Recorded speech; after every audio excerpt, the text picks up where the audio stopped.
放肆！我是伯父二将军，你们竟敢对我如此无礼！你爹你娘都死了这么多年，在府上连我们这些下人都不如，还没当自己是二小姐呢。放开我！放开我！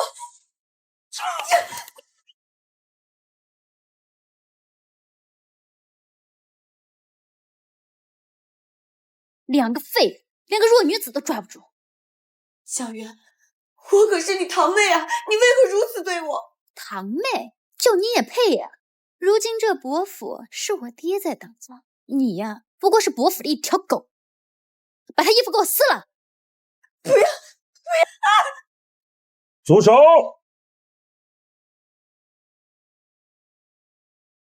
二叔，你一定要替我做主啊！哎，渊儿，你也太胡闹了！伤了张兆雪，他还如何替你嫁去锦阳世子府做妾呢？贤弟定的明明是江边，为何让我去？哈哈哈哈哈哈！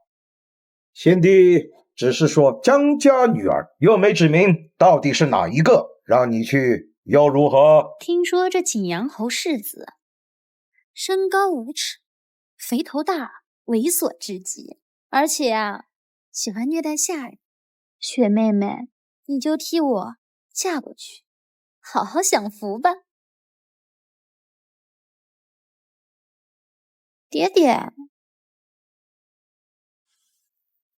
谋划多年，终于等到这一天了。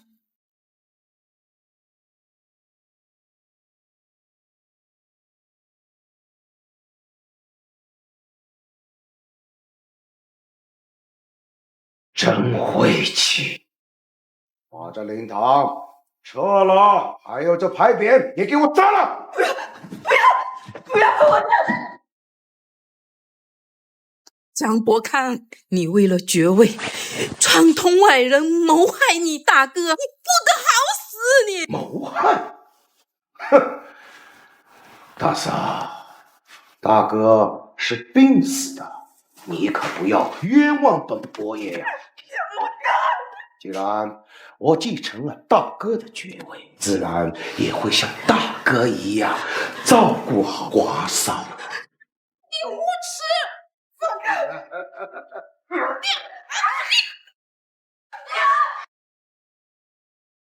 哎呀！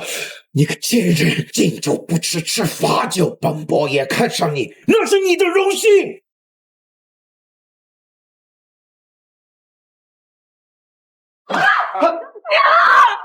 娘！不知好歹的贱人，真晦气！哼！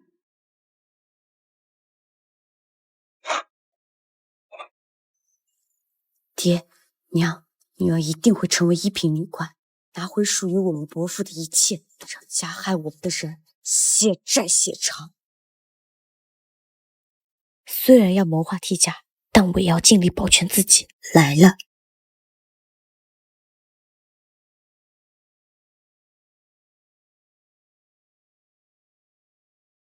你是谁？有资格！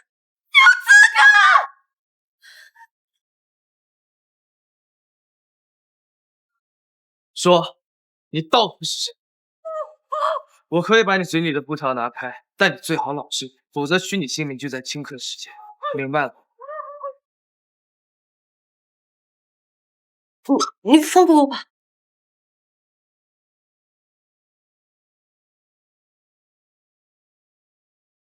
说，你到底是谁？乔装打扮到世子府，到底什么目的？大侠，有话好好说。我叫江正雪，我是今天嫁过来给世子当妾的。不过我不认识他，我跟他都还没有见过面，我是不会阻碍你杀他的。妾，好像确实有这么回事。我听说那个顾云寒蒜头鼻、招风耳，还满脸的麻子，我嫁给他已经够惨了，还碰到你。外面就这么说顾云寒的吗？比这更难听了。你受伤了？没什么大不了的。要不我帮你上药吧？你确定？你怎么伤在那儿了？那个男女授受不亲，你还是自己上药吧。不是说要给我上药吗？怎么刚松绑就要跑啊？不想死就好好上药。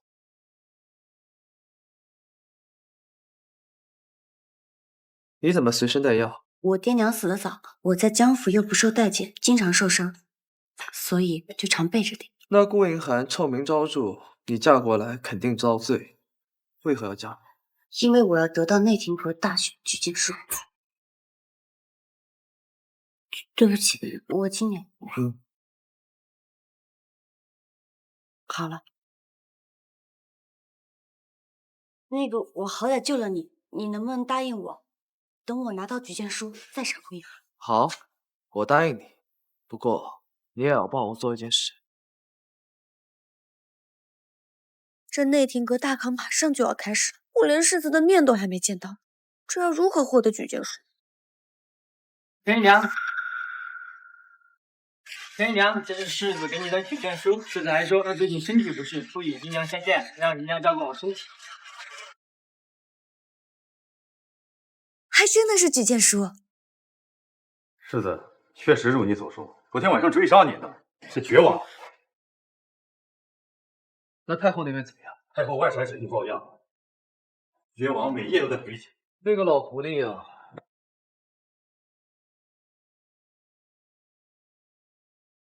世子，世子您在吗？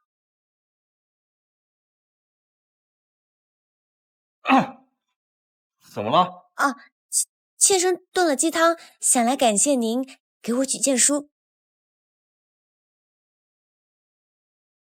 啊，没关系，鸡汤不需要，我鸡汤过敏。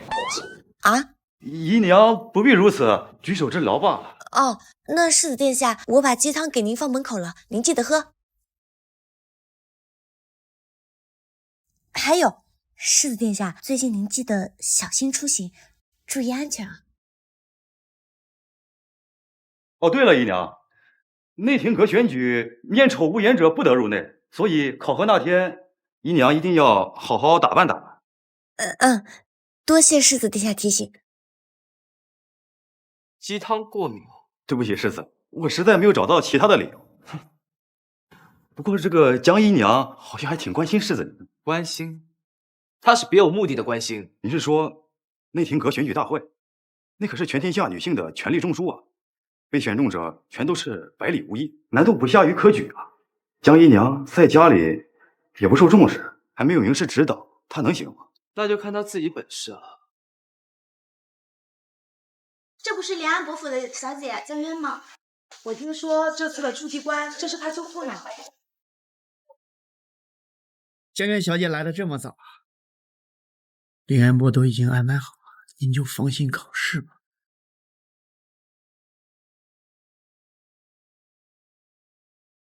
有劳您了。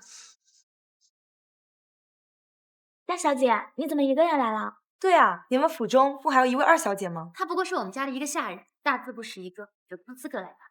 燕姐姐，燕姐姐，这贱婢怎么来了？举荐书？你怎么会有举荐书的？每家官府人家都有一位女子名额来参加内阁大选考试，我是世子妾室，为何不能参加呢？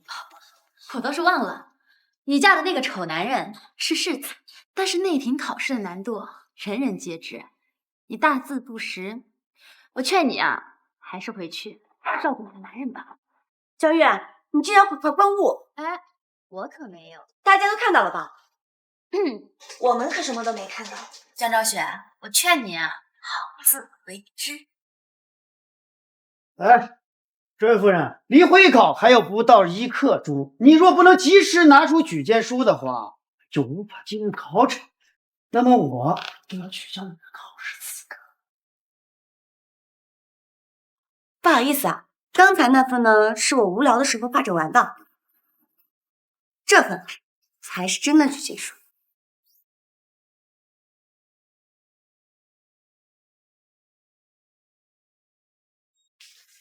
诸位考生，今日会考第一关，每人从此抽出一个考题，并以考题作为诗言，作诗一首，题面公正者即可过关。开始吧。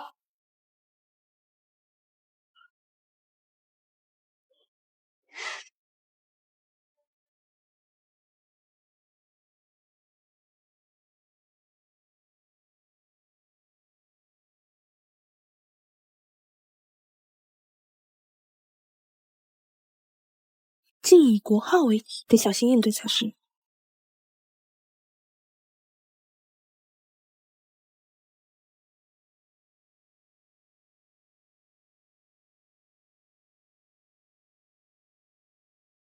果然与先前拿到的一样。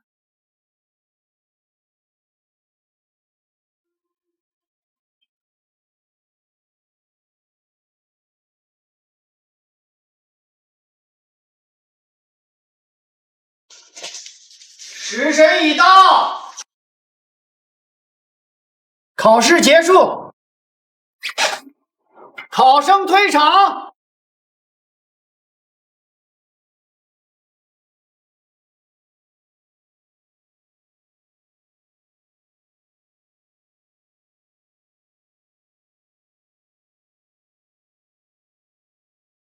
有些人啊，偏要往上流社会血迹，却掩盖不住生了这股穷心啊。是啊是啊，隔着这么远啊，都很无道。那总比某些胸无点墨还想使手段进内廷阁的人好多。你说谁胸无点墨呢？这钱，你听得懂胸无点墨？说谁呢？你说什么呢你？你什么东西啊？放开我！我不搭理你，你还起劲了是不是？江兆雪，你放开月姐姐！刚才江渊欺辱我的时候不见你站一句，现在出来当什么英雄？滚！陛下驾到！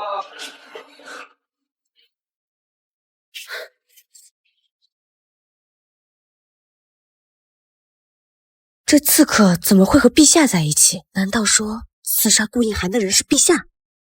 龙天化日之下，大可挥袖大胆出手，成何体统？陛下明察，是江兆雪这个疯妇突然冲出来殴打民女，请陛下替民女做主。是啊是啊，渊姐姐是无辜的。江兆雪，你可有要分辨的？没有，民女认罪。根据大业律法，闹事斗殴者该当何罪啊？根据大业律法第120款37条，以手足殴人未成伤者罚10金，以物殴人成伤者施30。没想到你这律法背的都是熟啊！民女一出考场，便被江渊几人拦住围堵，用言语羞辱，以书殴打。臣女气不过才动的手，所以臣女甘愿领罚。但江渊也犯了错，是不是理应一视同仁？凭什么？我不过就是骂了他几句，大不了也罚我10金，你凭什么打我？你以为大业律法是你想改就改的吗？不过根据律法，江兆雪确实未成伤，你们2人各罚10金好了。江兆雪，你有10金。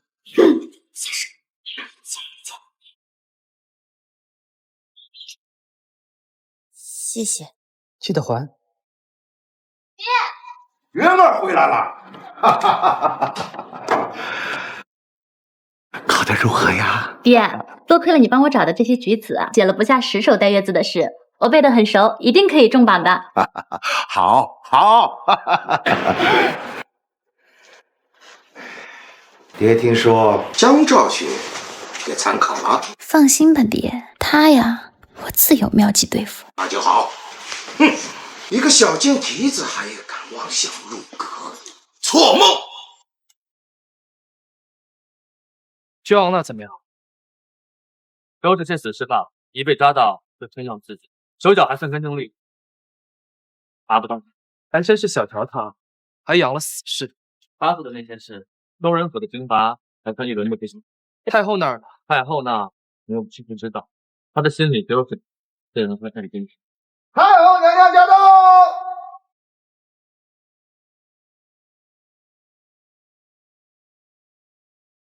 臣参见太后。儿臣参见母后。不必拘礼，温念。谢太后。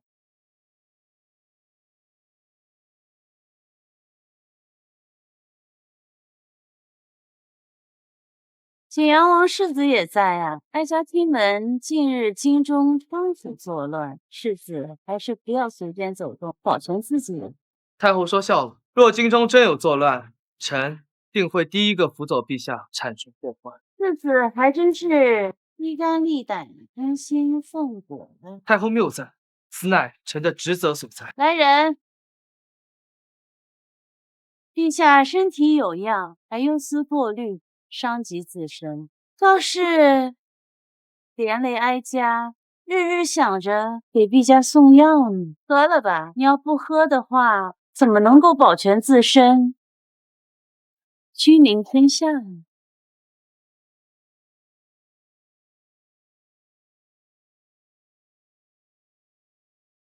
儿臣谢光保。好了，陛下和世子手谈，我就不打扰你们的雅兴。臣恭送太后。恭送太后。摆驾回宫。儿臣恭送报。这一日一日的毒药，朕要喝到什么时候才算完？你该已经是实现了吧？陛下，你知道吗？什么？当敌人彻底露出破绽时，便会一击必死。陛下，你输了。怎么办？怎么办？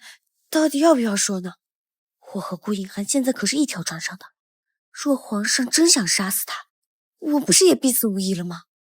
世子，世子您在吗？谁？世子，妾身有事想和您商榷。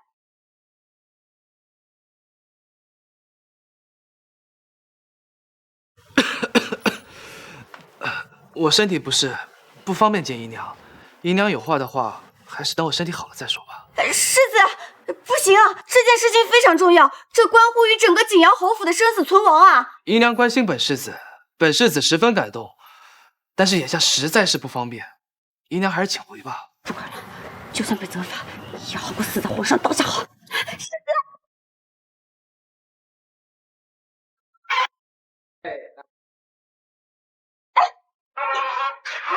世子，世子，哎，你别过来，我没穿衣服。光天化日，赤身裸体，看来传闻不假。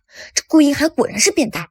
世子，您先赶紧把衣服穿上吧，我真的有要事要和您商议。世子，您穿上了吗？我真的是有要事要和您商议，我进来了。哎，世子。世子，你躲什么呀？世子，我知道你面貌丑陋，你不想见人，可是我真的是有事要和您商量了。世子，就在这说吧。世子，若陛下最近召见您，您可千万得小心啊。这是何意啊？我入府那晚，在府上看见一个刺客，然后我在内廷阁大选当日看见那个刺客竟然和皇上同行，所以这其中厉害，想必世子您应该清楚了吧？那个妾身话已经带到了，就先行告退了。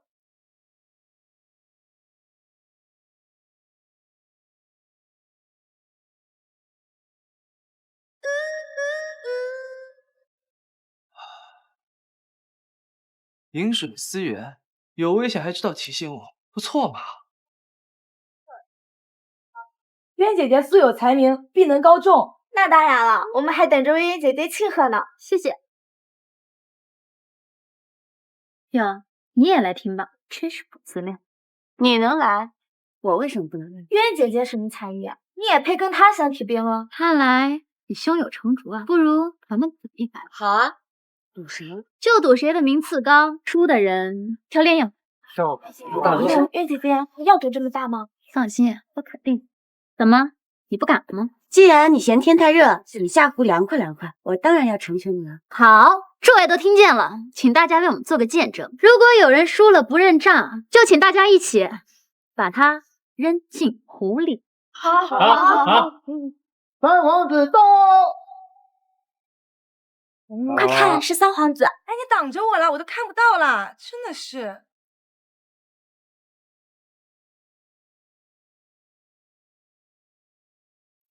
如果你现在跪下来求我，说不定我还能放你一马。好吵啊，好像有什么虫子在我耳边叫。以甲中榜者江源、陆流英、文书和。我是一甲，恭喜恭喜！谢谢。雪妹妹，这个榜上好像没有你的名字呀，你输了。把他扔进湖里，把他扔进烈焰湖。放开我！放开我！你们干什么呀？放开我！臣女有异议。我说，臣女对自己的能力有信心，不可能榜上无名，所以臣女要求重查考卷。哎，我认得你，江兆雪，世子辛纳的小妾。我说，就算你有世子在你背后撑腰，你也不能做出如此轻慢大唐的事情。本朝大选已有100余年，敢交白卷的，你是头一个呀！当真是可恶！江兆雪，就算你知道自己会输，你也好歹随便编几句啊！竟然交白卷，真是笑死我了！你呀，若非世子家眷，此等无视朝廷藐视律法的行为，早就该下狱了，还敢在这里要求查验，哼，简直可笑！我是一甲，而你落榜了，怨你。大家说，是不是应该把他扔进去？谁说我交的是白卷？谁说我交的是白卷？莫非你还要抵赖不？请天3殿下容许臣女证明。好，那本宫倒要看看你还有什么话。傅大人，辛苦您帮我们证明。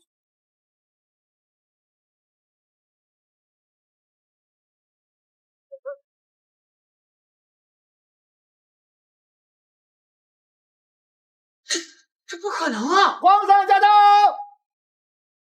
参见皇上。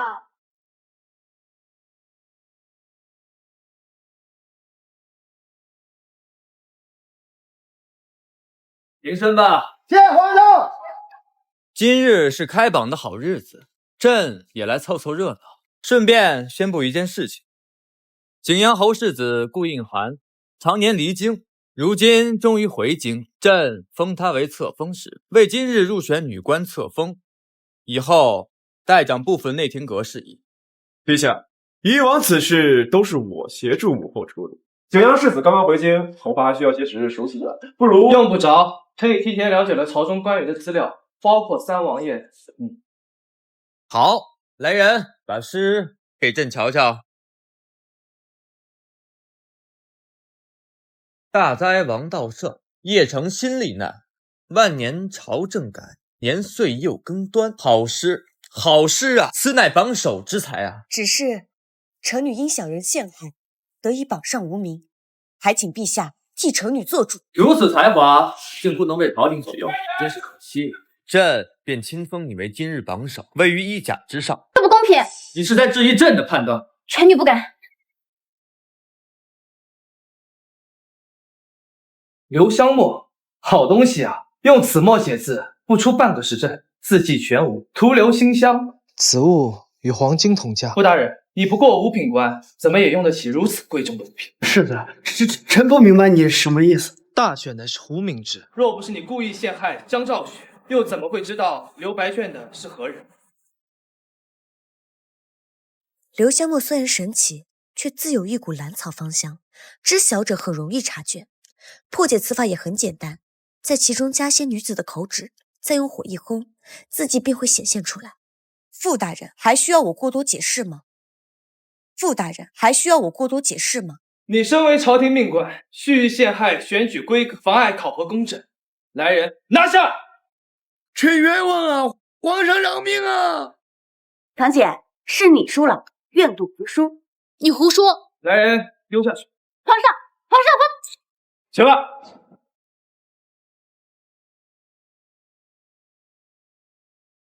陛下，此诗大逆不道，我建议将写此诗之人拿下。哦，此话怎讲？大哉王道圣，邺城新历难，万年朝政改，年岁越多，这不就是暗讽朝政积弊、鼓动谋反之意？笑话！难道三王爷平时看书只看表意吗？你什么意思？正所谓王朝之积弊，如久病之躯。陛下革新除旧，重农桑，定严政，天下百姓无不欢之鼓舞。即便因此让一些官僚世家利益受损，处处打压，但是陛下仍排除万难为民谋福，臣女深感敬佩。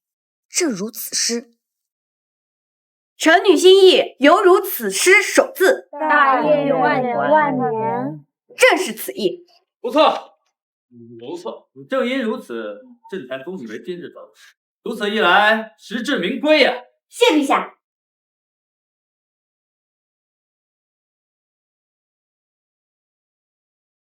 我是豺狼虎豹嘛，跑什么呀？你真的是景阳世子殿下？怎么没有传闻中如此不堪的相貌，让姨娘失望了？我那日我说那些话，还有贴那个大痦子，都是前世所迫，还请世子殿下不要怪罪。此事可以不提，不过按照约定，你答应我的事是否可以兑现了？什么答应？怎么，你想赖账啊？不敢。行了，逗你的。你对太后有所了解吗？绝王生母，略有耳闻。先皇早逝，如今后宫有太后一人掌。前朝也培养了不少御，他甚至有心扶绝王上位，颠覆朝局。陛下有意查明此事，你和我说这些，就不怕我告诉别人吗？如果你将此事告诉于别人，就当我顾影寒瞎了眼。更何况，你不想报仇吗？你什么意思？张伯康害死你爹娘，你一心登榜入阁，成为一品官令，不就是为了报仇雪恨吗？他是何时洞察我计划的？你去内廷为我策应，内廷风吹草动，我替你撑腰。你去如此相互帮助，不比你一人在内廷步步艰险容易许多？好，我答应你。你就是今年的榜首江兆雪吧？是，你那首诗写的真好。你俩给我讲。我叫陆流萤，我爹是京兆尹，你叫我流萤就好啦。今后咱们就是同僚啦。对了，一会儿长史大人应该会过来给我们分派去处，我好想和你在一块儿呀。江兆雪，别以为有世子给你撑腰，你就可以得意了。等进了内廷之后，就看我怎么收拾。听闻上次堂姐和我打赌用赖账不肯跳湖的事情，已经成为满皇城人的笑柄了。我要是你啊，我就挖个坑就躲起来，不见人。你给我闭嘴！再胡说，我撕烂你的嘴！你做的，别人说不得呀。再说了，这件事情已经满皇城的人都知道了，难道你要一个一个去威胁不成？你哪来的疯狗乱咬人？太后驾到，谁敢在此放肆？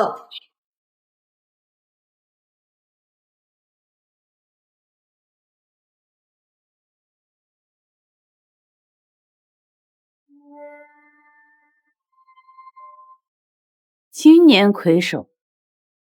魁首果然不同非凡。丑女粗鄙，幸得皇上赏识，田居魁首，担不起太后如此夸奖。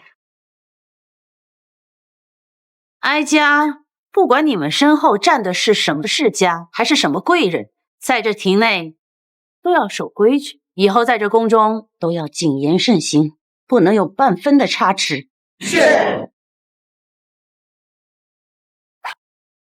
奉太后懿旨，依甲3位闺秀入阁，册封正6品长史，其余6人为7品长史，都分入上仪局。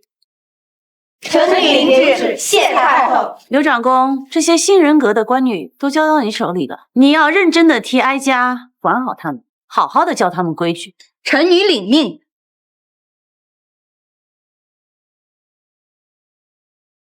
特别是这一点，陛下钦点景阳王府公子的妾室，好好找。是。得罪了太后，你完了。上仪局主管祭祀典籍、经籍笔墨，有时需要教导皇子公主礼仪事务，但我朝至今尚未有皇子公主降世，因而此项暂时按下不表。诸位先随我去熟悉熟悉。哦，江长史便不用同去了，大殿的地有点脏，劳烦江长史打扫一下吧。不行，这也太不公平了。要不你同他一起扫地也可以。陆长史不过是心直口快罢了，这地我一人扫便是。哼！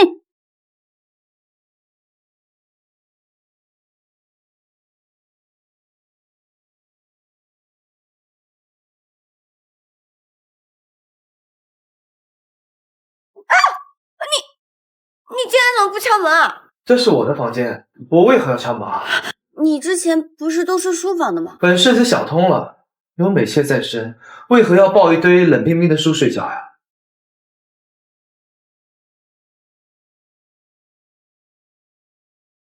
你肩膀怎么了？没事。有人为难你啊？没有。世子，你了解太后吗？你可以跟我讲讲太后的事情。我整理了一些太后的信息，一会儿让未央给你送来。看来太后想给你下马威啊。没有，太后也只能指使下人对我使一些上不得台面的小手段，我才不怕她。对对对，你最厉害。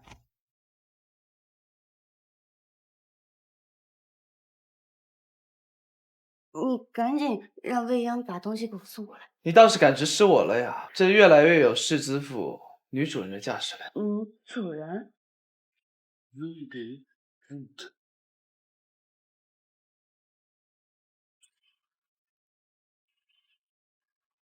快点儿！就是。有完没完？怎么啦？打扫大殿本就是你的分内之责，你若是不买，大可去向柳长史告状。就是啊，连扫地这样的小事儿你都做不好，还好意思在这儿大吼大叫？哎，你们可别这样说，人家世子的小妾，那身娇肉贵的，怎么能干得了这种醋？那身娇肉贵的，怎么能干得了这种？上帝交舌根，让你嗑瓜子，来，今天就让你嗑个够。干什么？你们合起伙来欺负人是不是？内廷重地，谁允许你们在这儿胡闹？长史大人，是江昭雪先动手的。江昭雪，别以为你是魁首就可以目无法纪，竟敢殴打同僚！现在就去门外跪上2个时辰，好好反省。事实如何，长史大人也该容我分辨2句吧？难道听别人的一面之词就妄下定论？本官亲眼所见，还须有何可分辨的？你是自己去，还是让人押你去？长史大人，雪儿好歹是世子的人，您这样体罚，只怕世子面上无光。一个不入流的妾室罢了，遇上年阶甚点，都没资格与世子一同前去。世子会在意他？谁说他没资格？见过世子。没事吧？半月后是太后的春花宴，我刚刚散牙，特地来问问你有没有兴趣与我同去。世子，太后娘娘的宴会如此重要，你怎可携带一个妾室去？本世子的事也轮得到你来智慧。那日的春花宴，上一局所有女官都需协办，江长史只怕会更忙，不得空陪伴在世子左右呢。既然如此的话，那我也不去了。既然如此的话，那我也不去了。我家雪儿看着气色不好，怕是病了吧？我要带她回府看大夫。柳长史，没意见吧？没意见，没意见。江长史身体要紧。走吧。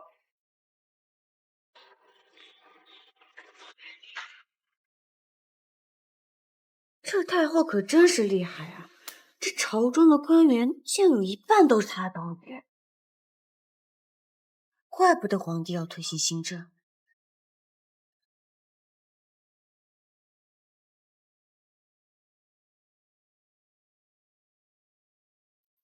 朝廷和内廷阁牵一发而动全身，若非如此，太后和陛下怎会争内廷阁呢？吃菜吧。这些竟然都是我爱吃的菜，殿下，你是怎么知道的？你嘴上虽不说，但你每日就吃这几道，谁猜不出来啊？别谢我，要谢厨子去。我说的是春花宴，殿下。你明明知道像此类宫宴，女官都要协办，可是你却说带我去看看。你是想在江渊和柳长史面前替我解围吧？你是世子府的人，他们也敢欺负你，揣那么多心思，你不累啊？跟仇恨相比，这些算得了什么？哦，对了，你生辰什么时候？自从我定人过世以后，我就再也没有过生辰。为什么不能过？别说年年过，就算日日过，本世子也过得起。这哪能日日过？那岂不是我过一日就要老1岁？我才不要！这水这么烫，怎么喝啊？小姐饶命！小姐饶命！这又是怎么了？爹，这又是哪个不长眼的惹你生气啦？都怪江昭雪那个贱人，仗着有世子撑腰，根本不把我放在眼里，还打我。不过是一个无依无靠的孤女罢了。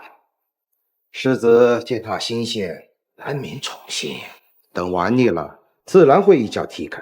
你又何必生这个气呢？早知世子并非传闻中那样，那还不如女儿自己嫁过去算了。陈言，景阳世子和陛下那是自有的交情。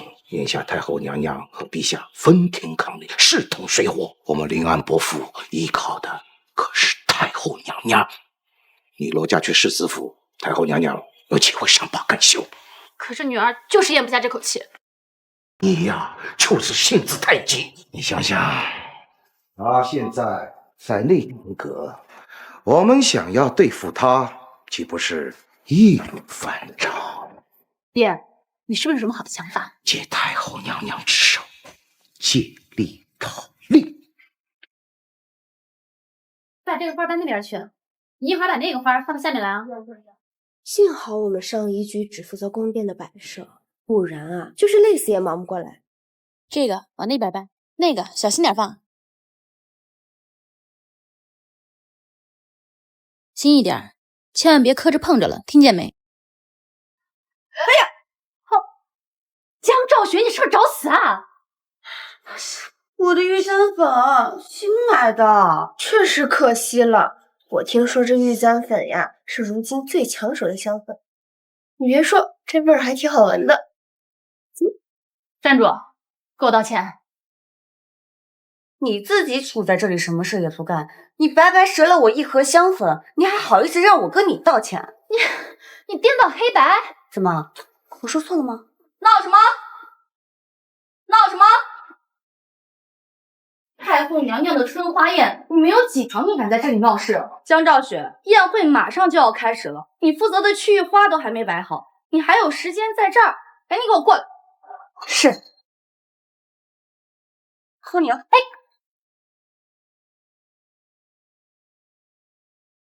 这块就交给你负责了。每一盆花的位置都要严格查验，断不可有任何差池，明白了吗？是。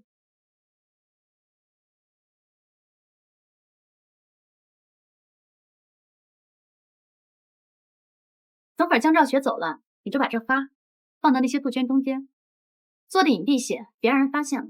事成之后，银子少不了你。是，只是不可能这花藏在那。让你做你就做，你哪那么多废话？你别忘了，你娘和你弟弟都还在我爹的手里。你若是走漏了风声，你就等着给他们收尸吧。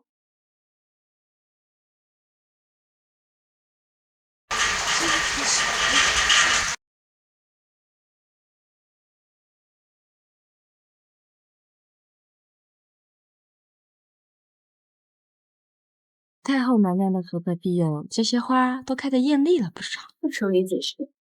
今年的杜鹃确实不错，内廷阁有心啊。内廷阁知道太后娘娘素来喜爱杜鹃，自然多用心培植，也好同人发心。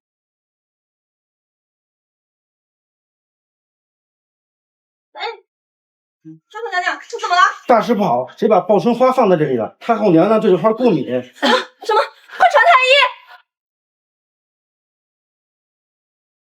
太后娘娘，这片区域是长史江兆雪负责的。法人，给我快带进来！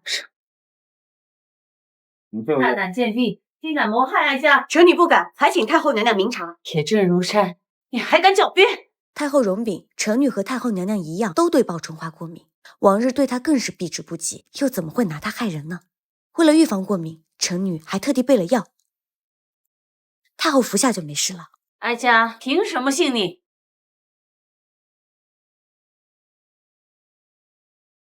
如此，太后可以相信了吧？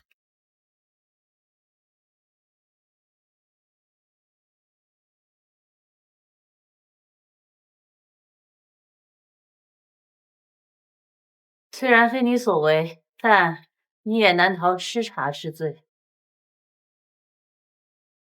见皇上。参见太后。母后此言差矣，江长史这是旧人，该赏不该罚。地上娘，哀家还没有赦免江长史，世子倒是替哀家拿了主意。刚才皇上已经明言，江长史有功，臣谨遵圣谕。太后息怒，臣女确有失察之罪，所以臣女愿将功补过，找出谋害太后之人。哦，是吗？若真如此，哀家自当如陛下所言，赏你。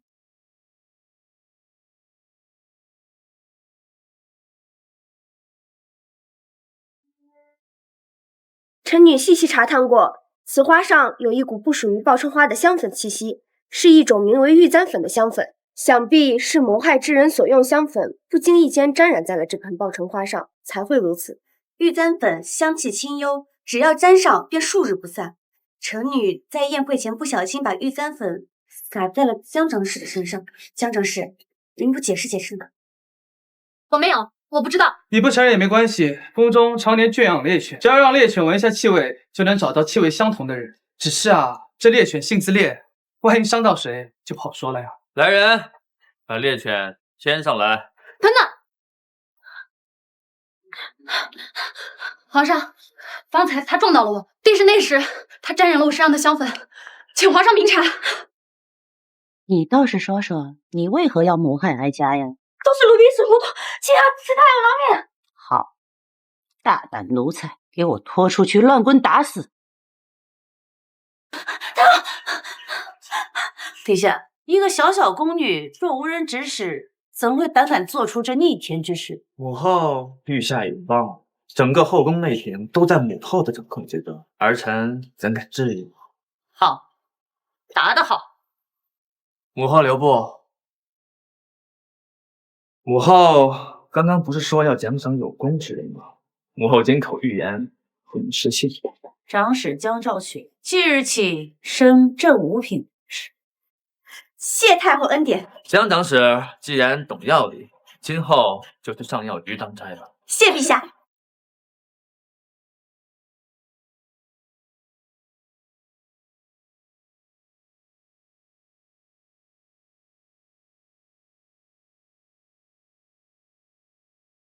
自入冬后，母后身体一直不好，还操心什么春花宴呀？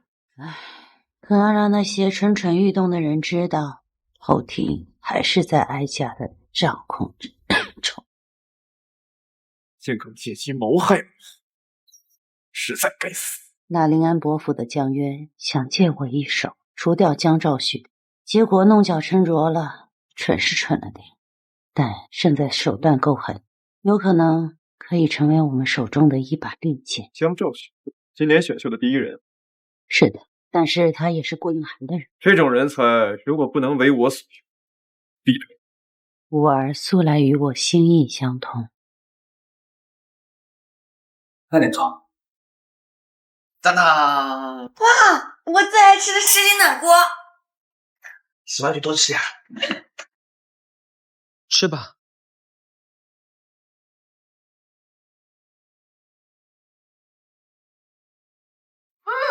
是我喜欢的那个味道。好吃就多吃点。我之前特别爱吃南街那家小夫妻开的什锦暖锅，之前每次出府，我都会缠着我娘带我去。后来家里出了变故，那家什锦暖锅也关张了。这之后我就再也没有吃了。世子，你是怎么找的？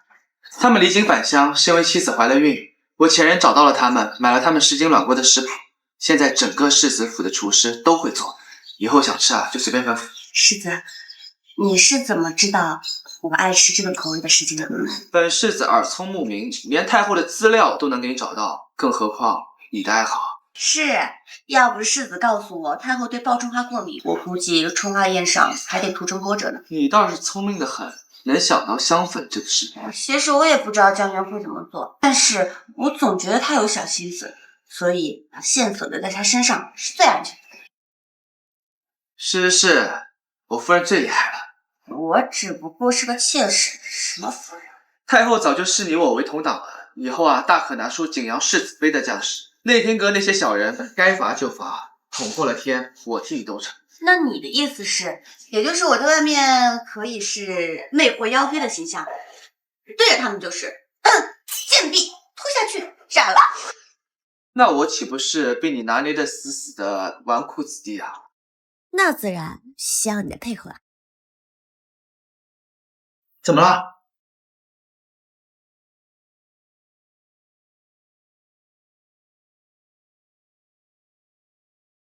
世子，我吃饱了，你先吃点。见鬼了，怎么心跳这么快？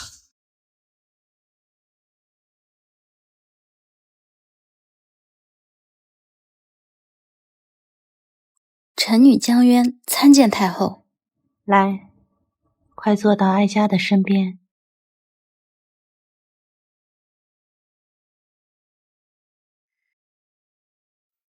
你爹真是好福气，你这丫头愈发的出挑了。谢太后娘娘夸奖。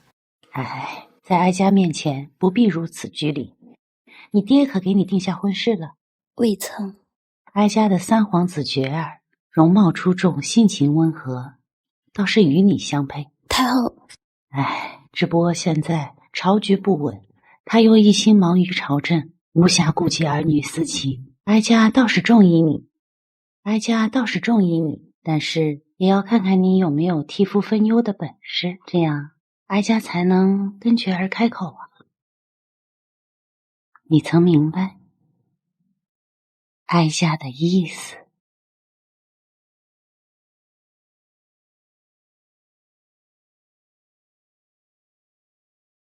咱们上药局的情况大体就是这些。您若还有什么想知道的，尽管问下官便是。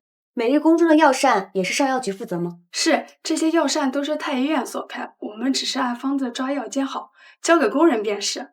小儿，刘莹，刘莹，快，我给你准备的桂花糕，快尝尝，怎么样？好吃，还是雪儿做的糕点最好吃。前几日江渊还同我们吹嘘呢，说他奉旨入宫吃到了极好吃的糕点。我当时就在想，肯定没有雪儿做的桂花糕好吃。江渊他入宫了，什么时候啊？就差不多3、5日前吧。你知道他是因为何事入宫的吗？也有人问过他，但是他就是不肯说。看来太后找到了一把好刀，要动手。正所谓失之毫厘，差之千里，贵人们的用时一定要格外谨慎。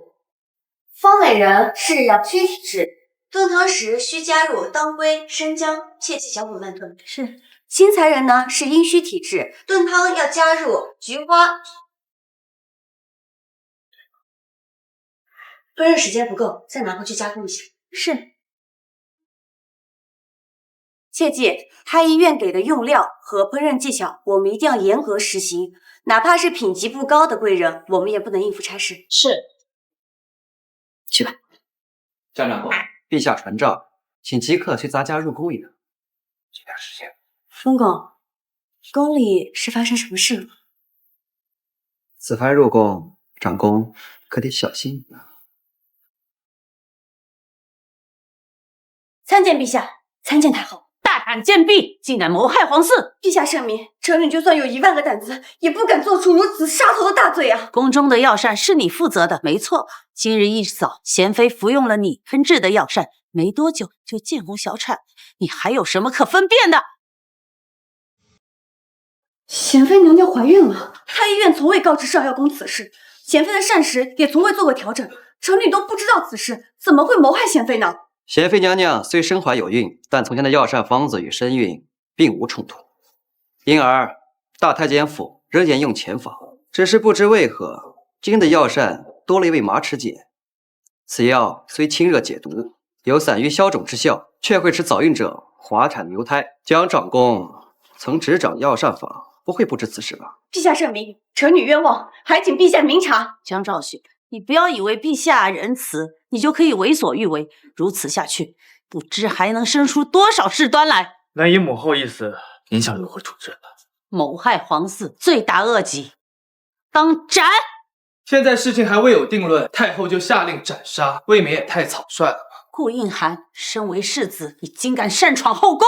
太后有失公允，臣会协助皇上查明此案。哼，公运能够坐稳江山吗？不靠公运，靠任人唯亲，偏帮藏私嘛。大胆！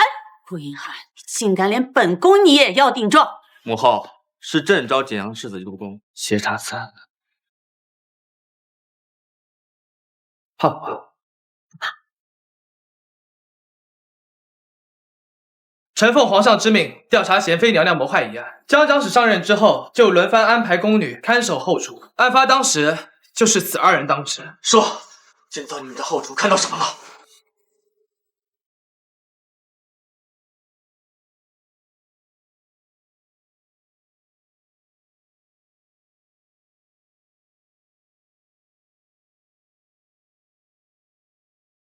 陛下恕罪，我们真的没想到他竟敢谋害皇嗣。什么？还不把江阳给朕召过来！陛下饶命！陛下饶命！臣女是冤枉的。大胆江渊，有人目睹你进入后厨，你还有什么可狡辩的？不可能，那个时候后厨不可能有人。看来你对我们上药局还真的是了如指掌啊！就是为了防止你这种包藏祸心的小人，所以我才安排女官轮番值守，明白吗？江昭雪，你诬陷我！江渊，你还不老实交代，为何要谋害贤妃腹中之子？究竟背后有无人指使？皇上明察，臣女是冤枉的。是他们诬陷我。我们说的都是实话，陛下明鉴。是啊，臣女记得他下药之后就把瓶子揣到怀里了。陛下不如现在命人搜身，说不定还在里面。你胡说八道！那不妨让人搜一搜。陛下，还是让哀家的人来动手吧。大庭广众之下，陛下没有异议。臣无异议。你不要过来！你不要碰我！我是女官，你不要碰我！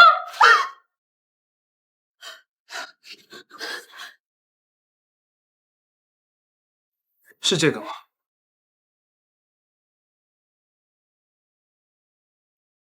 是，虽然药材已经没有了，但其中还残留着马齿碱的气味。江渊，人证物证俱在，你还有什么要狡辩的吗？太后娘娘，你救我！我可是因为你的罪大恶极，死不足惜。皇上觉得呢？是。好精彩的一出戏！凌安伯之女谋害皇嗣，证据确凿，已被公归正法。江上士，你协查此案有功，朕今天封你为上公爵公寓。多谢陛下。快先起吧。谢陛下。不要抽这么多位置。是。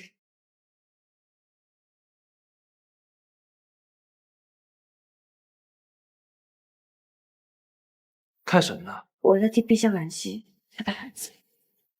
你说，如果目击证人告诉我，我是不是就能保住贤妃的第一个胎儿了？说到底，还是我监管不力。这世道，人人皆多一事不如少一事，宫中更是如此。这件事与你无关，不要多想了。可那是陛下的第一个孩子。太后掌管后宫多年，不会允许陛下的孩子的，哪怕贤妃是她的表侄女，更是如此。陛下真可怜，身边全是太后的眼线。所以，即便失去这个孩子，对陛下而言未必是件坏事。不过，没看出来你这么喜欢孩子呀？要不咱们生一个？你入府这么多日，我们还没圆房呢，这也太不像话了吧？什么圆房？我们不是盟友吗？你把我当盟友？不然呢？好。淡定，淡定，不能被美色所迷惑。现在最重要的是复仇大计。渊儿，我的好女儿啊！到了那边，不要不舍得我，爹会经常伤害你的。渊儿，你放心，爹一定会为你报仇的。老爷，江正学他来了。他来做什么？害死我女儿不够，难道还想来害死我？不过二叔，我看你之前也没这么怕。我江伯康怕不怕死，与你何干？我临安伯府不欢迎你。来人，将这贱人给我抓出去！我看谁敢！我是陛下亲封的上宫局3品正，你们敢动我，就是谋杀官差。废物！二叔何必动怒？我今日前来，不过高低想给堂姐上炷香。您身为临安伯，不会连这点气度都没有吧？若是别人前来凭吊，我江伯康自然欢迎，但你不配。若不是因为你，我的冤儿怎么会惨死？你还有脸来上香？二叔，江烟怎么死亡是你清楚的，要不要我把当日你是如何把江烟抛出来顶罪的事情写成评书，让全天下的人都评评理？你敢！看我敢不敢？二叔，您应该最清楚，家人姓白，我还没死。哎呀，这间灵堂当年我爹死的时候也用过。你爹有那间灵堂，与我何干？怎么会没有关系？我记得当年啊，我爹死的时候，你也是站在这里之上。不过当时我哭得可假。你若是想上香，赶紧上；若不想上，赶紧滚！二叔，您还记得吗？当年我娘也是在这间灵堂。天道好轮回啊！现在你却在这间灵堂拉您的心酸。江昭雪，你若是不想祭拜，现在就滚！祭拜？我当然要祭拜了。不过我在这祭拜的不是江渊，是我爹和我娘。江昭雪，你找死！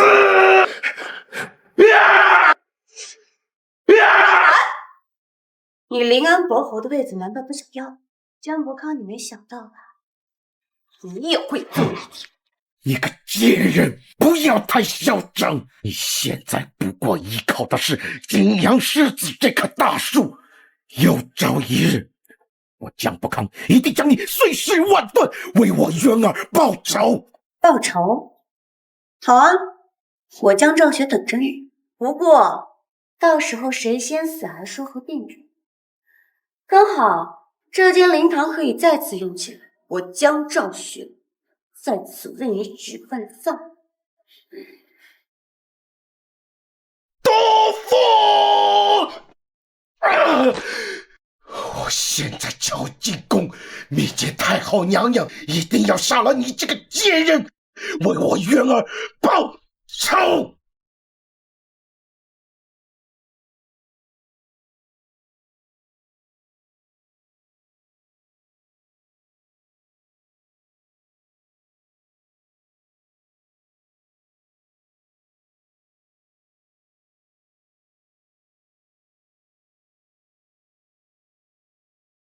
施主，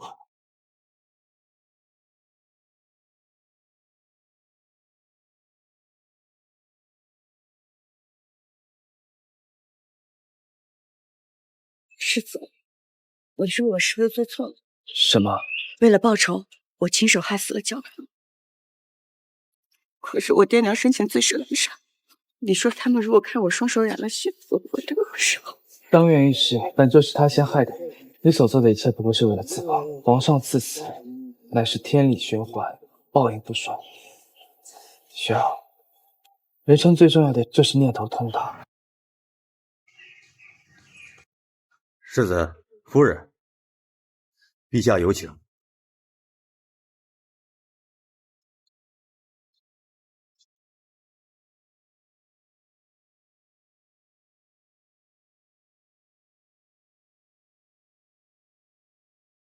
臣参见陛下。臣参见陛下。参见陛下。免礼吧，江公立已经去过临安伯府了吧？想必那江伯康也不敢为难。全赖陛下深恩。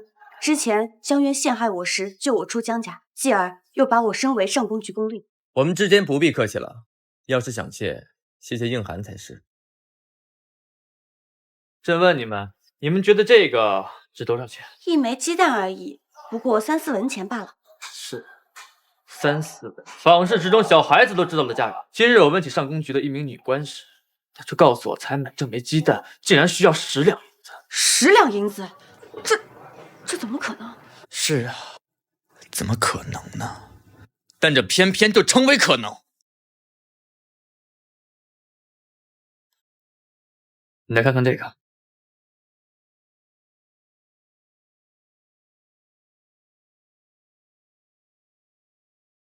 这不是今年云县受灾的账目吗？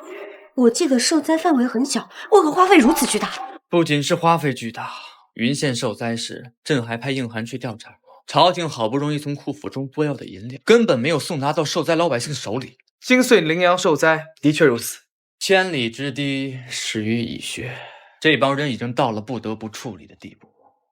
据朕得到的消息，这笔银两似乎与上宫局或太后，他们有什么目的，说不定。陛下，臣能做些什么吗？不仅是你，还有应儿。朕希望你们能查清这些银两去向，把这些人连根拔起。这也是朕把你调入上宫局的目的。臣必竭力而为。你让哀家为江渊报仇？是的，太后娘娘，我家渊儿死得太惨了。江昭雪前去拜祭，竟以倒茶相挑衅，还请太后娘娘做主啊！放肆！你女儿办事不力，我未曾迁怒于你也就算了，你还敢让我给她报仇？太后娘娘明鉴，渊儿办事确实不力，可她对太后娘娘你可是忠心耿耿啊！呵呵，忠心耿耿，如若真是忠心，怎么会在大庭广众之下攀咬于我？母后何必如此动怒啊？要是为了这种废物伤了凤体，岂不是得不偿失？见过三殿下，不必多礼，都起来吧。佳儿，你怎么来了？依着母后的性子，要是儿臣再不来，怕是有人要因此丢了性命。你是来为江伯康求情？自然不是，儿臣啊是来探望母后的。母后母仪天下，权掌后宫，若是真气坏了身子，若说儿臣，这天下后宫怕是都要乱呀。就是母哄我开心。江伯康，地上凉，起来说话吧。绝王都为你求情了，还跪着碍什么意？起来吧。谢太后娘娘，谢三殿下。母后，儿臣知道您呢，因为江渊紧咬您的事不满，但是这江渊人都已经死了，眼下的当务之急是江兆雪出任了上宫局的长史了。什么意思？上宫局管理钱财账目，沈章派江兆雪擒了，绝非偶然。沈章必是为此事而来。他敢！上宫局不仅是咱娘俩的后庭，还有前朝很多官员卷入其中。他要是敢查账，就不怕动到了前朝。沈章看似羸弱，实则心性坚定，查账是必然。不过有一件事，母后您说的对，前朝不少官员都牵扯其中。若是此事利用得当，未必不能成为我们的一件助力。那一绝的意思是，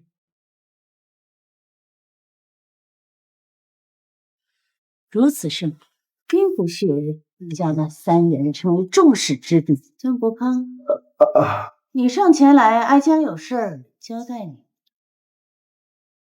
我叫江兆雪，可能你们听过我的名字，也有可能没听过。但是从今天开始，我就是上宫局的长工了。是。副长史何在？长公，副长公出事了！快把副长史放下来，然后报备给宫里。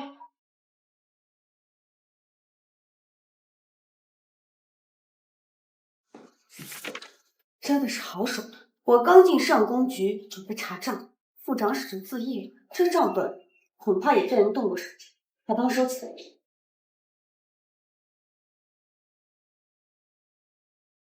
世子，自然是看我们长史辛苦，前来红袖添香了。哦，对了，我让后叔做了点莲子羹，喝点吧。红袖添香，你是说姑娘？那就青山添香呗。查的怎么样？其他的大小杂鱼倒是查到些，但是太后那边毫无动静。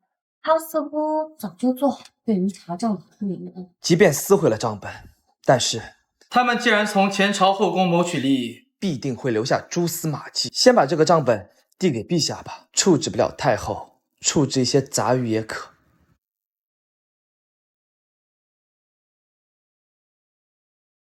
小心烫。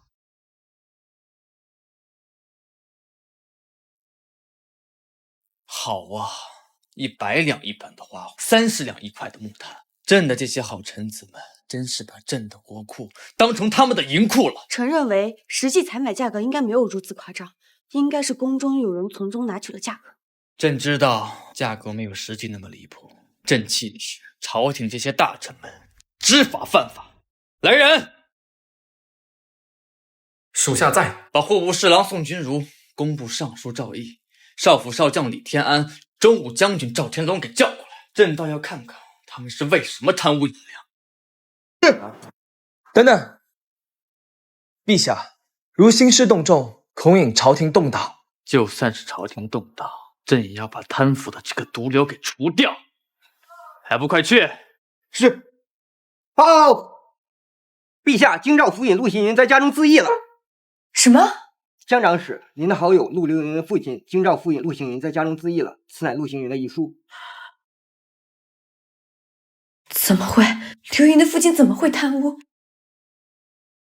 雪儿，这是不怪你。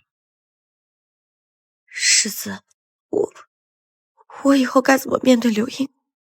陆流营那边，我和你一块过去解释。英涵，你把江兆雪送回府里去吧。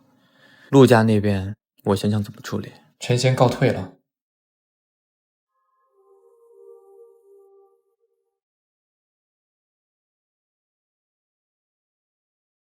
刘英，刘英，你疯了！我疯了！我陆流言将江兆雪视作姐妹，没想到她竟然害死了我父亲。到底是我疯了，还是他疯了？害死你父亲的不是赵雪，是你父亲自己。从他开始伸手贪污时，就有东窗事发的时候。就算不是赵雪去查贪污，还有张兆雪、汪兆雪去查。我父亲死在任何人手上都行，但就是不能死在江兆雪手上，因为我是真的将江兆雪视作姐妹。雷阳，对不起。从今日起，我陆流莹与你割袍断义，恩断义绝。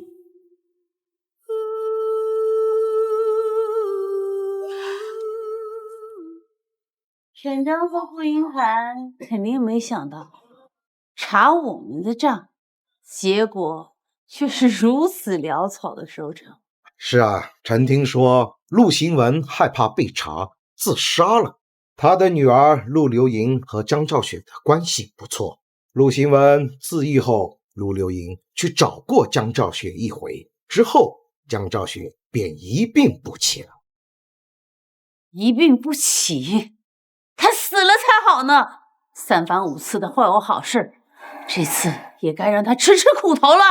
儿臣以为本次最大的收获是，今日早朝不少朝臣都请奏停止调查，更有甚者以辞官为威胁。沈章应该是不敢轻举了。不敢轻举妄动才好，他越不敢轻举妄动，我们准备的时间就越充足，这样我们成事的几率就更高。来人呐！奴婢在。通知内廷，今年哀家的寿宴要大办特办。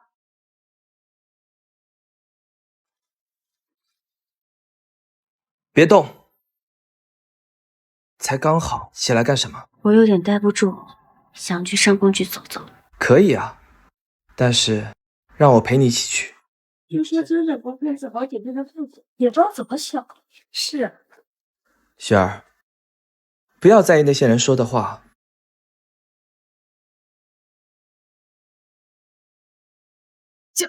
江导使恕罪，奴婢不是有意的。无妨，这是什么？他和寿宴将近，这是内廷采购的金册。采购？给我看看。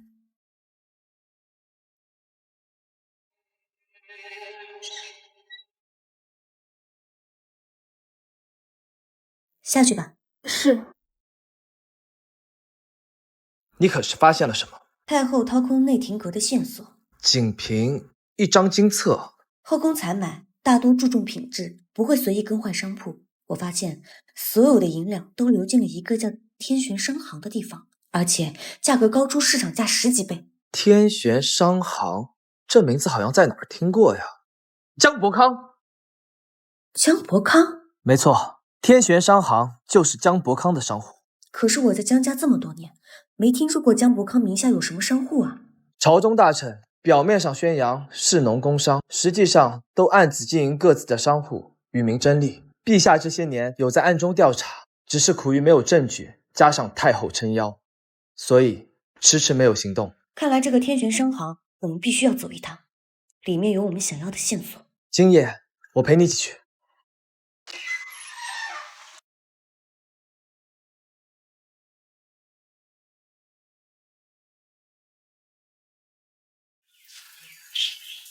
这就是天玄上府的账房，看多少？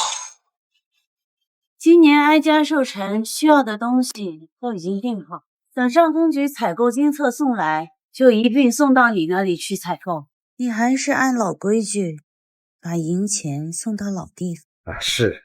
不过太后，之前我们从宫中流出的银两数目很大，这次太后寿宴流走的银两可否减少一些？若是皇帝那边查出账目有……皇帝，哼，哀家这次寿辰办完，这些年从宫中流出的银两已经足够我们起事了。到时候坐在龙椅上的还不知道是哪个好。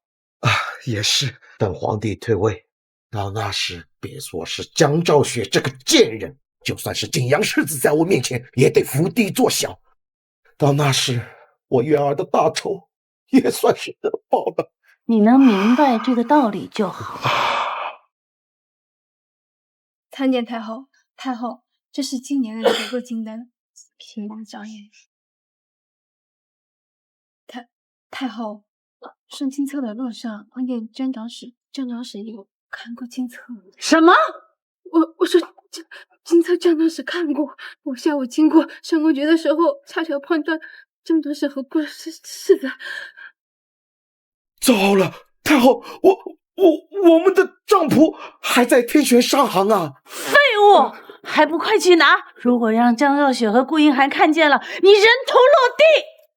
是，回来！太后，如果他们已经看见了，明白。告诉菊儿，让他去给我盯紧了。是。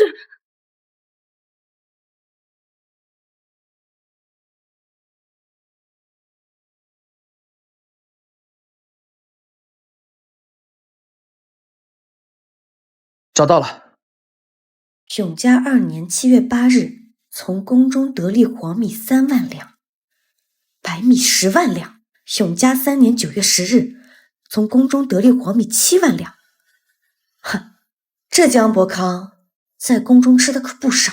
前朝的贪官污吏将黄金比作黄米，白银比作白米，没想到江伯康和太后也如此行事。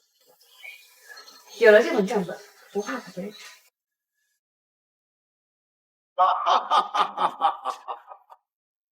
江长史和世子爷不请自来，是不是未免太不把江某人放眼里了？江伯康，好歹我也是你二叔，直呼二叔的名讳不太好吧？江兆雪，事到如今，我也就不再瞒你了。当年你爹的死确实与我有关，但他不是我杀的。我爹就是你杀的！别动！别动！要是再敢动一下，我立刻就杀了他。吴映寒，你以为我现在还会怕你吗？告诉你，现在我主3生，江兆雪是生是死，就在你的一念之间了。3、2，你等等！我答应你，我自己，你放了雪儿。还真是一对苦命的鸳鸯啊！那好，臣就在此恭送景阳世子上路。世子不要！别动！这都是你们逼我的，我的商行与你们何干？江伯康，你冷静下来想想，若我们2人都死在你手里，陛下会放我？你只是贪污罪，若世子替你求情，你尚有一条活路；若景阳世子死在这里，你就只有死路一条了。哼，你以为我会怕吗？只要杀了你们，就算我被关进天牢，天后娘娘她也会……雪儿，没事吧？没事。江伯康，都到这一步了，你还不说实话吗？没想到为他卖了一辈子的命，竟然死在他的手上。江昭雪，你现在是不是很高兴啊？我只不过替你感到悲哀罢了。为我，你应该为你自己感到悲哀。真的以为父报仇了吗？不，你父亲真不是我杀的。不是，那是谁？害死了我女儿，你以为我会告诉你吗？我真的很记得见到你杀父仇人的样子。江伯康，江伯康，不是你，是雪儿，是。混账！短短数月时间，竟从天玄商行流出的白银赶上大业税收1年的总额，何其可恶！这么一大笔赃款，想必江伯康一个人一定吃不下，这朝中必有他的党羽。这帮人当初寒窗苦读的时候，为民奉命的那些初心都跑哪儿去了？查，给我好好查！是，传旨，江伯康贪赃枉法，从宫中摄取大量钱财，依大业律法废其爵位，把其尸首挂于菜市口，以儆效尤。只可惜江伯康一死，天玄商行的线索损失断了。杀死他的人应该是太后之人。刺客那边线索怎么样了？参见皇上，世子妃，刺客带到。抓到时已服毒自尽。这是什么？他所用的兵器似乎为智士所造。你们2位的意思是，这是私笔啊？看样子的确如此。这个太好，朕当初以为他只是养了一些自己的人，没想到已经发展到如此地步。只可惜江伯康已死无对证。我看不至于，只要太后想谋反，一定能抓到把柄。江公令，此次虽然没有抓到太后的把柄，但是抓到了江伯康这条毒虫，此令有功啊！说吧，你有没有什么想要的？为陛下分忧，臣女不敢领赏。你们2位都是朕的要臣，不必客气，想要什么直接讲便是。臣女的确有一事想请陛下恩典，但说无妨。江伯康的爵位虽已被陛下褫夺，可按照大业律法，若无人承袭，则会被朝廷收回。所以赵雪想请陛下等一等。祖制为了嘉赏女工，规定一品官令可以继承父爵。你是想继承你父亲的爵位是吗？正是。好，即便如此，那朕今天就封你为一品官令，再把你父亲的爵位授予你。陛下万万不可！这是为何？因为赵雪的功绩还不足以升到一品公令，若殿下破格提升，则会引得天下人不美。陛下，要不将赵雪封为2品公令，掌上仪、上药、上宫3，至于爵位嘛，等赵雪升为1品公令再恢复也不迟啊。如此也好。谢陛下。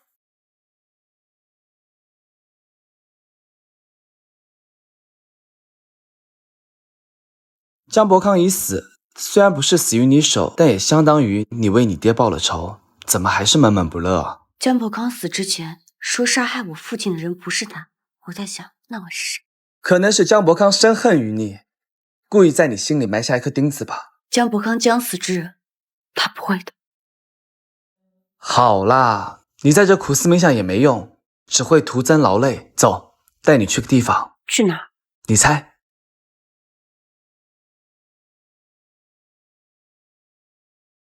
坐。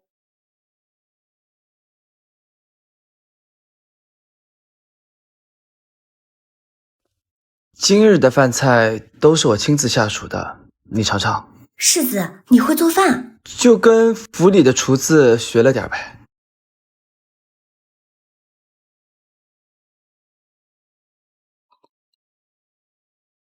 慢点儿，好吃吗？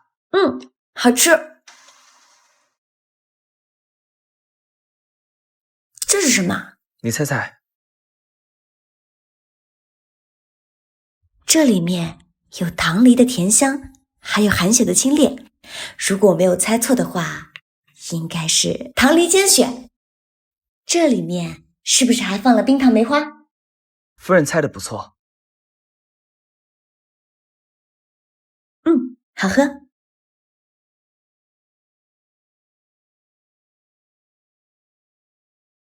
这是传家玉镯，愿夫人生辰快乐。最近的事情一桩接一桩，我知道夫人心情不好，连自己的生辰都忘了吧？你为什么对我这么好？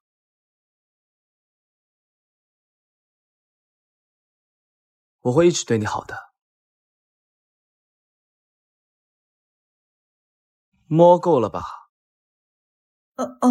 我只是看你脸上有点东西，想帮你拿掉。你干什么啊？你想什么呢？我是想说，找个合适的时机向皇上请安，赐你为我的正妃。你知道的，我不在乎这些。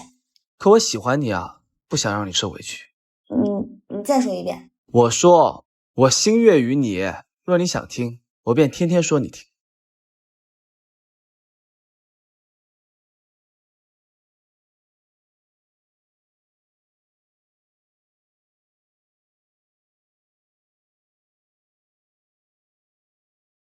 参见陛下。什么喜事这么高兴啊？这么明显吗？不妨让朕来猜猜。人生4大喜事3件之事，那就剩洞房花烛夜了吧？陛下整日为国事担心竭虑，臣的私事就不劳陛下费心了吧？看来朕是猜对了呀！你这是情场得意，官场一个小心眼。江伯康之死，这线索算是断了。接下来你有什么打算呢？如今这个局面，双方已心知肚明，陛下觉得太后还坐得住吗？这是什么意思？那笔银钱为太后所用，已昭然若揭，只是苦于我们没有证据。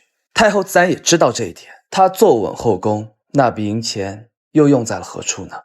是说沈爵？那笔银钱可以贿赂官员，也可以招兵买马，太后定在寻找时机起事而已。既然如此，我们何不给他创造一个时机？陛下圣明。哦，对了，陛下，臣还有一事相求。何事啊？臣恳请陛下册封江兆雪为臣的世子妃。你这么郑重其事，朕还以为你有什么其他事呢。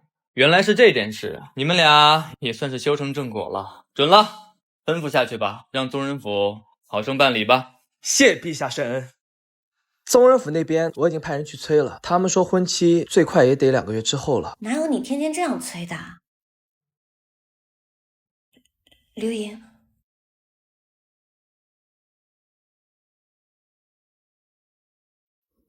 没事儿的，走吧。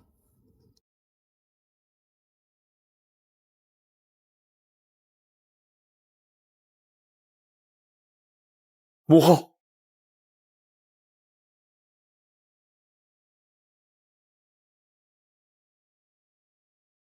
母后气色子如此憔悴，那些太医怎么当得差？哀家这是心病。儿臣知道母后为何应喜。江伯康一死，我们的处境确实岌岌可危。只可恨顾影寒如今大权在握，有他在，皇宫固若金汤。若强行起事，只怕风险太大。那就想办法把他调离京城，最好是在外面把他解决掉。母后所言极是。还有江兆选那个小蹄子。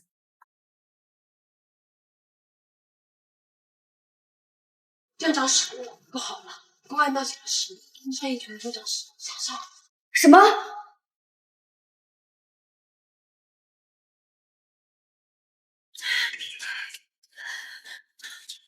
陆总是他怎么样了？今儿早上见他都闷闷的，然后午后将用的膳食全吐了，不医治发烧，昏迷不醒。治疗11的方子研究的怎么样？由于时间紧迫，我们没有办法研究药方，只能是边走边看。但是只要能找到这些药，医生就有办法了。还好，我之前整理药库的时候，整理了很多罕见药材，这些基本上都有。不过这个是什么？这是这方子里最重要的一味药，它一般生长于深山密林之中。这药其实并不稀有，只是没人知道它是药材。那这样，我先派人去寻，若京城没有，就劳烦您把草药画出来，我带人去山中寻找。我让未央陪你去，以防万一。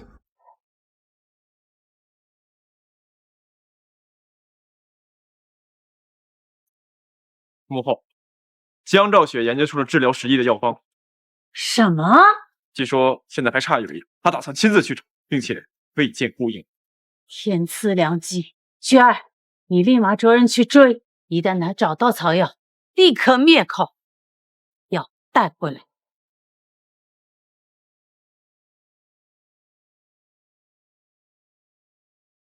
进展的怎样了？参见世子。世子，世子妃已经找到了草药，但他遭到了刺客的伏击，属下已经将他送回了府中。什么？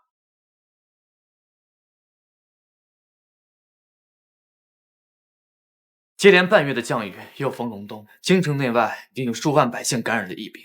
你们内廷阁太医院可有想出好的解决办法？根据陛下旨意，所有医药监的女医和宫中太医已经连续一诊多日，可患病百姓太多，一针也只是杯水车薪，仍未见起色。朕是让你们给出一个可行的解决办法。臣无能。皇上不必动怒，这上药局以前人才辈出，要是换了以前的话，这事儿早就解决了。可如今的上药局却如此无能，这情景陛下也有一定的责任呢。那依母后的意思是有解决办法吧？那是自然。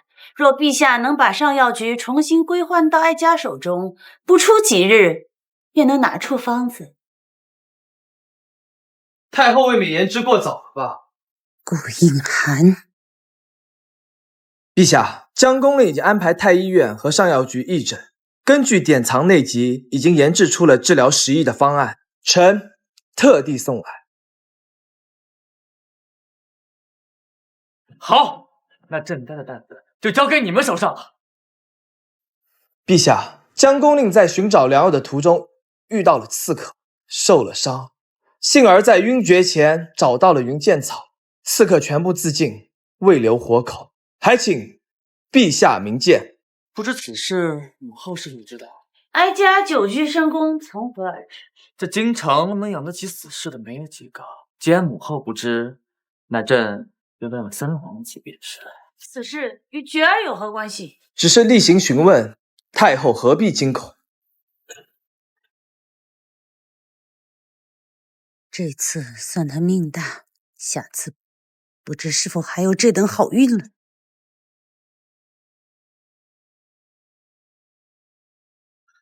怎么样了？母后放心，那些死士都经过训练，不会留活口的。沈章又没有证据，能问出什么？真没想到，这么多顶尖的死士都被顾应寒轻松铲平了。那顾应寒的实力真的是深不可测呀！对了，您上次说要将顾应寒调离京城，儿臣已经有主意。真的？既然他揽下赈灾之职，咱们何不将计就计，请君入瓮？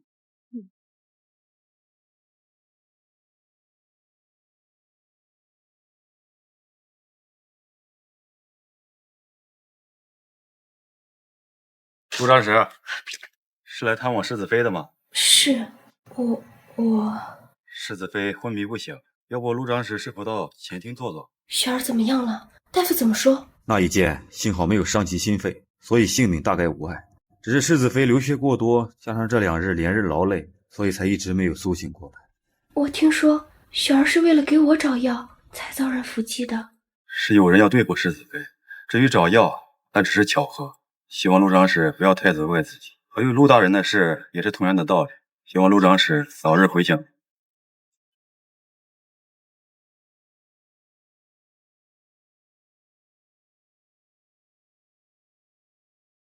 雪儿，你醒了，慢点儿。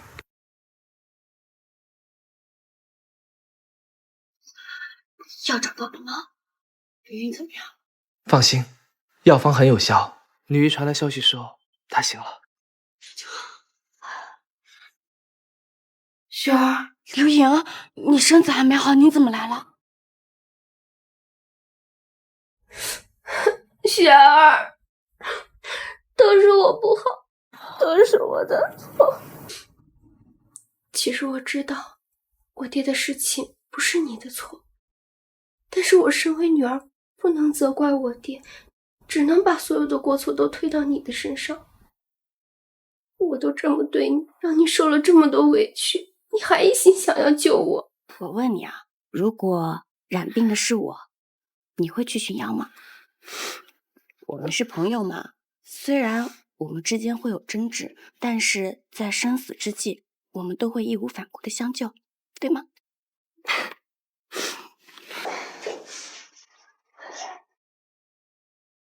时议之事要尽快解决。参见陛下，参见世子。快请坐。谢陛下。京城10亿的控制，你与应寒功不可没呀。不过看样子，殿下和世子面色愁容，莫非是发生什么事了？世子妃果然是聪明人。京城10亿刚平，义县又爆发了疫病，而且此病来势汹汹，一日之间波及了数十座村庄，就连镇的太医都被感染，现在落入了很难控制的地步。10亿药方无效吗？收效甚微。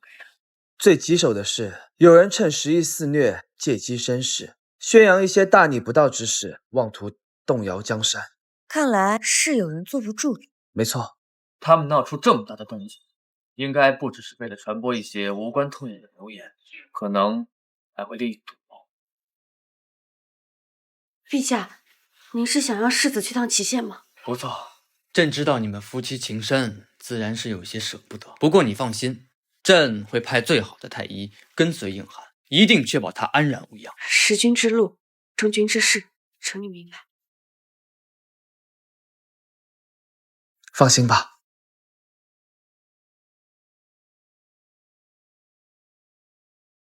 现在天冷，记得多添点衣服。我给你准备了一些药，这个呢是治伤寒的，这个是治跌打损伤的，还有这个是解毒的，一般的毒药都能解。这个是我亲手做的糕点，记得在路上吃。有世子妃真好。世子，有些话我不知道该说不该说。我觉得这次总有一种不祥的预感。你放心，我会注意安全的。此次祁县10亿应该不是天灾，而是人祸。我也是这么想的。所以啊，你在京城乖乖等我回来，我会留下一批暗卫，保护你的安全。我在天子脚下，他们不敢造次。倒是你，此次前去凶多吉少，这些暗卫应该留下来保护你啊。你安全了，我才会后顾无忧。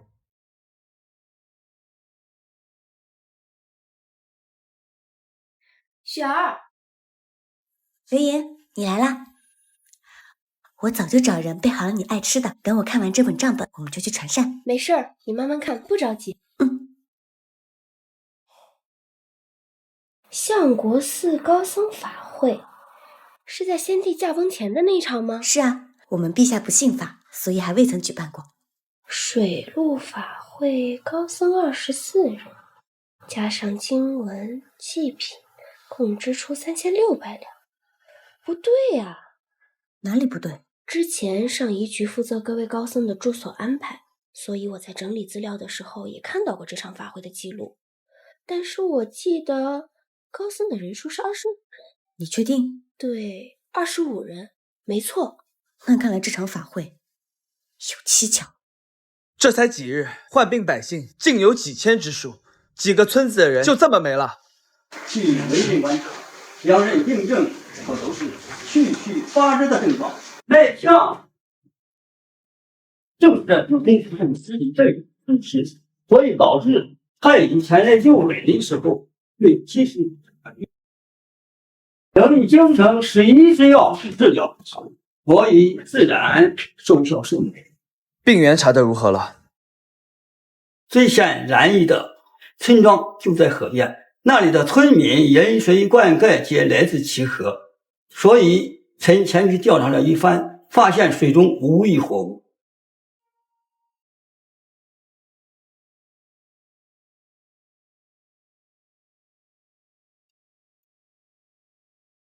水变了人参，其河水有问题。如此费心设局，看来这幕后之人是故意将我们引到祁县来的啊？是吗？江伯康已死，这赃款一直没有下落。若我猜的没错，这祁县就是他们藏污纳垢之处。世子，外面来了数十个蒙面者，像是私兵。也不知世子在外情况如何了。舒德妃，大事不好了！祁县传来消息，世子在3日前续阁了。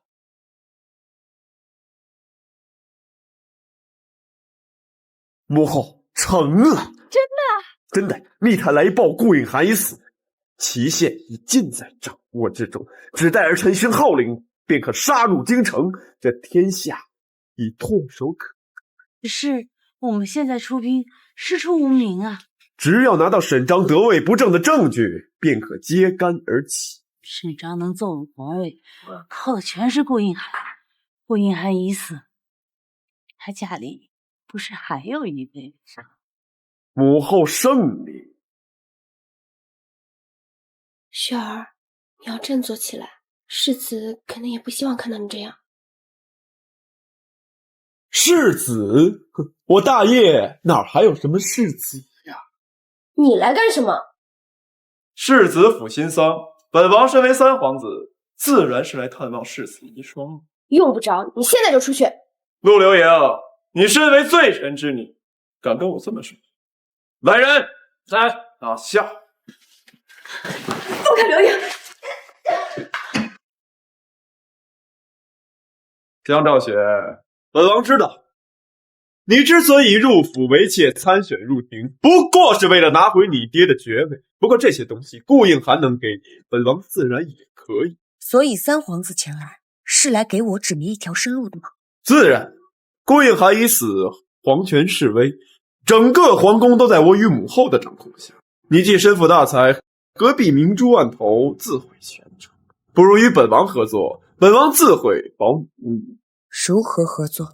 简单，只需在这上签字画押便可。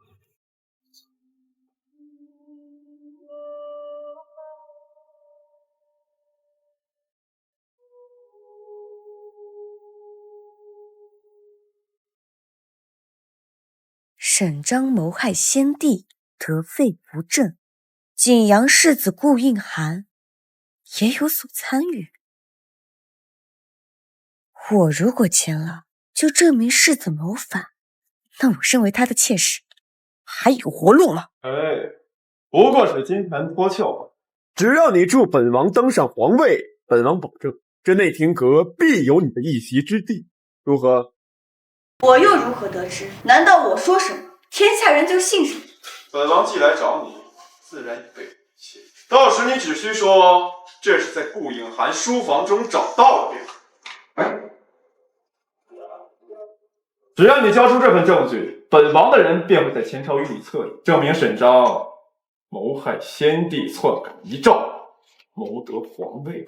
原来先帝驾崩前驶入法棍，那个多出的僧人是你安排的？你怎会知道水陆法棍的事？是你爹告诉我。我爹？江兆雪，你现在是不是很高兴啊？我只不过替你感到悲哀罢了。为我，你应该为你自己感到悲哀。真的因为父报仇了吗？不，你父亲真不是我杀的。不是你，那是谁？害死了我女儿，你以为我会告诉你吗？我真的很记得一见到你杀父仇人的样子。是我爹告诉我的。江伯康临死之前也亲口告诉我。江伯康这个狗屁，靠！要我帮你可以，不过三皇子是不是也得拿出你的诚意来？毕竟我在这内廷阁站稳脚步，也是花了很多时间的。你爹的事儿确实是你的。当年他无意撞破红衣，母后只好把给皇上准备的药也给他备了一盒，由江伯康下在了他的解释。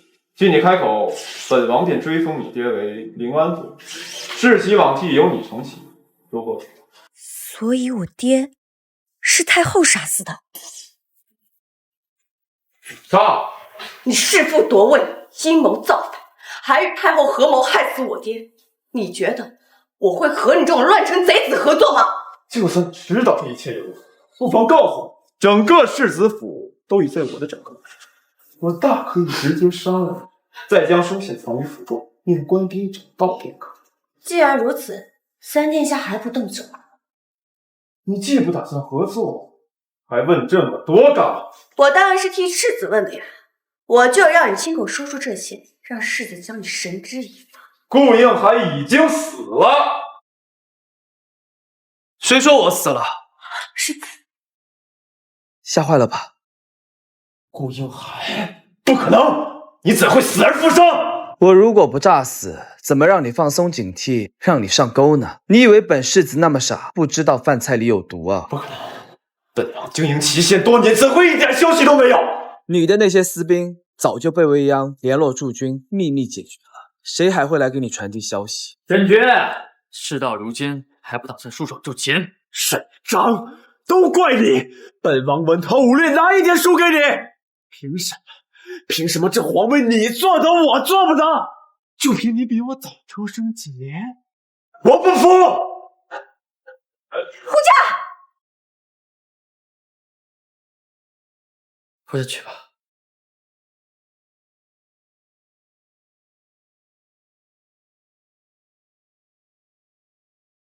陛下，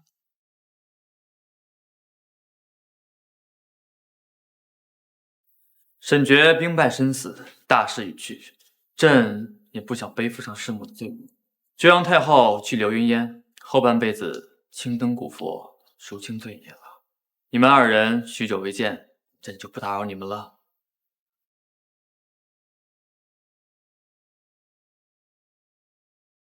四南阁公令江昭雪，温公茂著，既有才而行高，平三皇子反，实乃中颖之士。册为一品公令，即为临安伯遗孤，依律法承袭父爵，封江昭雪为临安伯。庆哉！多谢陛下。臣女领旨谢恩。快请起。临安伯，你可是当朝第一位女国爵，实乃开天辟地头一遭，咱家在这里恭喜吧。全赖陛下深恩。应该是朕要感谢你和应涵才是呢。江伯爵如今心愿已了，可以准备后日的大婚了。朕已将伯爵府重新修缮了番，算是赠予你们的新婚礼物了。谢陛下。